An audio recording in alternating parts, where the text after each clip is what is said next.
Okay. All right. If you like, thank you for staying on a little bit longer. If you want to just go and eat, just say I'm ready to go eat. Like that's totally fine too. I Um, normally don't eat. I snack a lot. okay. Okay. Well, I'm grateful for this.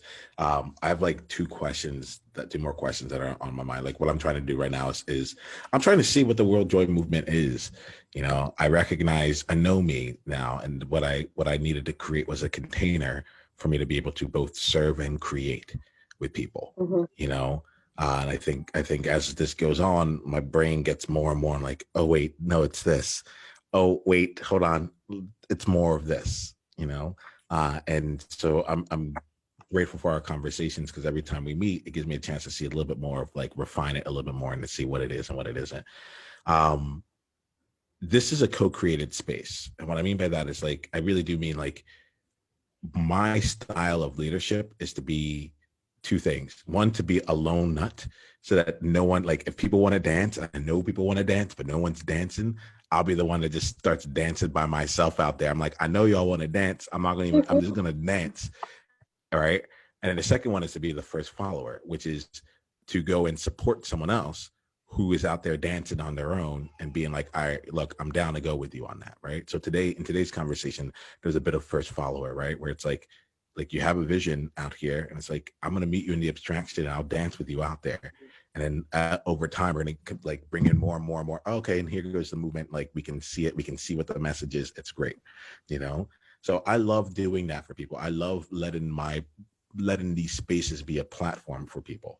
My general hope, and not even hope, my goal, intention, and commitment is in the long run, in the 25 years especially, but in like the next year here, um, for the types of sessions that I lead to be less than 10% of what comes out of this space, for the recordings that go out into the world to be less than, for it to be less than 10% of it being me. Like I've done that with Niyama and Sean where it's almost 100% me, you know. Like now I'm looking to go out and say like, no, this is a movement, it's a community that comes together, and as a result of us coming together as a community, we change our world outside of us, right? Outside of this space. Like that's, I'm realizing that as it goes on. And so as I'm learning more and more about this, what I find is that in order to be and this is where I've been struggling myself, in order for me to be a first follower leader, I'm looking for some lone nuts, you know, who are willing to go. When I say lone nut and stuff, have you watched the Derek Sivers How to Start a Movement TED Talk? Okay, so part of that may not have made too much sense. The idea here is that it's the TED Talk where someone's on a grassy hill and it starts with one person dancing, and before the end of like 2 minutes, like everyone's run to like the whole entire concert is like dancing with him. I didn't have to watch it when you said dancing. I Yeah, really pictured you like starting as a little slogan, like saying, let's dance. yeah. This like that's how I feel. That's And how I I typically look at go. it, dance is a movement.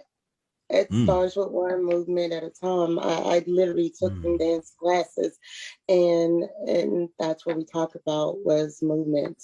That's what you learn is the movement. You don't learn how to dance. You learn movement, how to move into a certain pattern. Mm.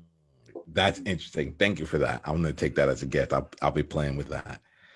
Um, so I guess the if I was going to take it out of that like first follower element, what generally it is that my style of doing all this stuff is to come in, see what people need, and serve to that, and let me be the person that's like, okay, great, this is what you need. We can handle it in a coaching conversation, or perhaps the thing is, I'll give you a stage by having it recorded and have it out in the world, and let like your V1 be out there, whether anyone watches this or not.